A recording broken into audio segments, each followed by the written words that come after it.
Good morning Kolkata. ভোর সকালে উঠে নাস্তা না করেই চলে গেলাম আমরা হাওড়া ব্রিজের উদ্দেশ্যে।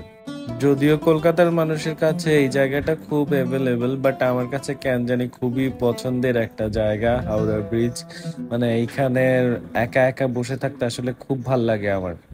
দেন হচ্ছে হোটেলে ব্যাক করলাম, হোটেলে ব্যাক করে খাওয়া দাওয়া করে আবার আমরা বাসে উঠে গেলাম। বাসে উঠে আমরা চলে যাব ভিক্টোরিয়া মেমোরিয়ালে। এই ভিক্টোরিয়া মেমোরিয়াল হচ্ছে মধ্য কলকাতার সবচেয়ে বড় মার্বেলের স্তম্ভ। এটা ভারত সরকার দ্বারা 1906 থেকে 1921 সালের মধ্যে নির্মিত হয়েছিল। রানী ভিক্টোরিয়ার জন্য এই মহলটি উৎসর্গ করা হয়েছিল 1876 সাল থেকে 1901 সাল পর্যন্ত। এটি মূলত এখন একটি মিউজিয়াম। লর্ড কার্জন হলো এই ভিক্টোরিয়া হলটা তৈরি করেছিল। সম্পূর্ণটা হচ্ছে একদম মার্বেল পাথরের, প্রচুর সুন্দর, রোদে ছায়াতে মানে প্রচুর সুন্দর লাগে। বার্ষিক প্রায় 50 লাখেরও বেশি হচ্ছে দর্শনার্থী এখানে আসে ভিক্টোরিয়া মেমোরিয়াল হলে। উপরে ছোট ছোট কিউপিডের মূর্তি আছে, মানে স্কাল্পচার গুলা প্রচুর সুন্দরভাবে ওরা তৈরি করছে। It's looking so beautiful. এটা ইংল্যান্ডের বেলফাস্ট সিটি হলের মতো করে উইলিয়াম এমারসন হচ্ছে কলকাতাতে মানে এটা মেক করেন।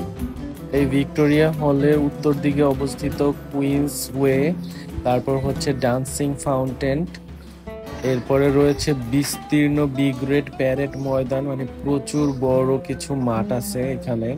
আর এই গাছগুলোর আড়ার থেকে এই ভিক্টোরিয়া হলটা দেখতে প্রচুর সুন্দর লাগে। আমরা এতক্ষণ পিছনের সাইডে ছিলাম, এখন আমরা ফ্রন্টে চলে আসছি। সামনে পিছনে আপনারা বুঝতে পারবেন না তেমন একটা কথা, হচ্ছে উত্তর ও দক্ষিণ দিকে দোনো দিকে অনেক বড় বড় দুইটা মানে দরজা গেট আছে। মানে সেটা দিয়ে আপনি এন্ট্রি করতে পারবেন, আবার এক্সিটও হতে পারবেন।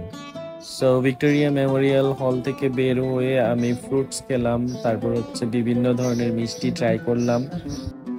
দেন চলে গিয়েছিলাম নবাবে। সো নবাবের পরিবেশটা যেমন তেমন ছিল, বাট খাবার 100-তে 100 ছিল, মানে প্রচুর খাবার ছিল।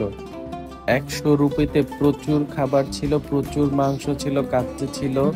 সো কাচ্চি টাচ্চি খেয়ে একটু হাঁটাহাঁটি করলাম। হাঁটতে হাঁটতে আমরা চলে আসলাম স্টারবাকসে। অ্যাকচুয়ালি হাঁটতে হাঁটতে না, আমার স্টারবাকসে আমি বিকালেই আসতে চাইছিলাম, বাট বিকালে আমার অ্যাকচুয়ালি ওরকম সময় হয় নাই। আর আমি জিজ্ঞেস করতেছিলাম, লোকেশনটা খুঁজে পাচ্ছিলাম না। দেন হচ্ছে ফাইনালি মোবাইলের লোকেশন অন করে স্টারবাকসে চলে আসছি। এই যে আমার নাম লেখা একটা মাগ পেয়েছি, এই মাগের ভিতরে ছিল white frappé.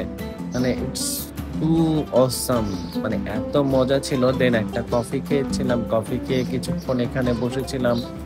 So hopefully this is the last night আমার কলকাতাতে, এটা শেষ রাত। কালকে সকালে চলে যাব ঢাকাতে। সো কলকাতা থেকে ঢাকা যাওয়ার জার্নি দেখতে পাশে থাকুন। Thanks for watching.